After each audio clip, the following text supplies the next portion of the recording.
চিত্রটি মহাখালী বাস টার্মিনালের। এখানে সবসময় প্রায় ২০০ থেকে ২৫০ বাস রাখা হয়, যেগুলো দিনের পর দিন এখানেই পড়ে থাকে। এই বাসগুলোকে আজ থেকে ক্রমান্বয়ে সরিয়ে নেওয়া হচ্ছে পূর্বাচল ডিপোতে। ফলে এই বিশাল ফাঁকা জায়গায় মহাখালীর রাস্তার উপর যে বাসগুলো যানজট সৃষ্টি করে সেগুলো এখানে এসে জমায়েত হবে, যার ফলে মহাখালীর যানজট অনেকাংশেই কমে আসবে।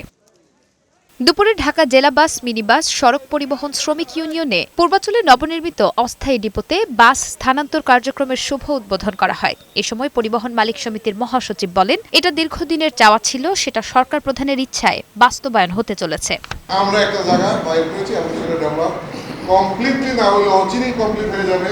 সেখানে প্রয়োজনে আমরা ভাড়া দেবো, আমার গাড়িটা নিরাপদ থাকবে, আমার চালক নিরাপদ থাকবে, চুরি হবে না। এ সময় পুলিশ কমিশনার বলেন, যানজট নিরসনে এটি বড় ভূমিকা রাখবে এবং আজ থেকে আনুষ্ঠানিকভাবে বাসগুলোকে স্থানান্তরের কার্যক্রম শুরু হলো। আমরা আজকে থেকেই আমাদের এই মহাখালী টার্মিনালের যে বাস ডিপোর বাসগুলো স্থানান্তর করা, সেই স্থানান্তরের প্রক্রিয়াটি আজকে শুরু করব।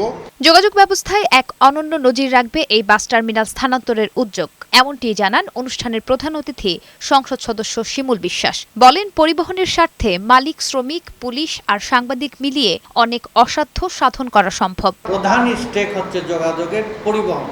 সেই পরিবহনকে আমরা শৃঙ্খলার মধ্যে নিয়ে আসলে অন্য সবাই শৃঙ্খলার মধ্যে আসতে বাধ্য। মালিক, শ্রমিক একটা, পুলিশ একটা, সাংবাদিক, এই চারজনের কম্বিনেশনে বাংলাদেশের পরিবহন অব্যবস্থার পরিবর্তন করে আমরা বাংলাদেশে একটা ব্যতিক্রম যোগাযোগ ব্যবস্থায় আমরা ভূমিকা রাখবো, এটা আমরা আশা করছি। মহাখালী ছাড়াও ঢাকার ভেতরের টার্মিনালগুলো ধারাবাহিকভাবে স্থানান্তর করার কথাও জানান সংশ্লিষ্টরা। নুসরাত শারমিন, বৈশাখী সংবাদ, ঢাকা।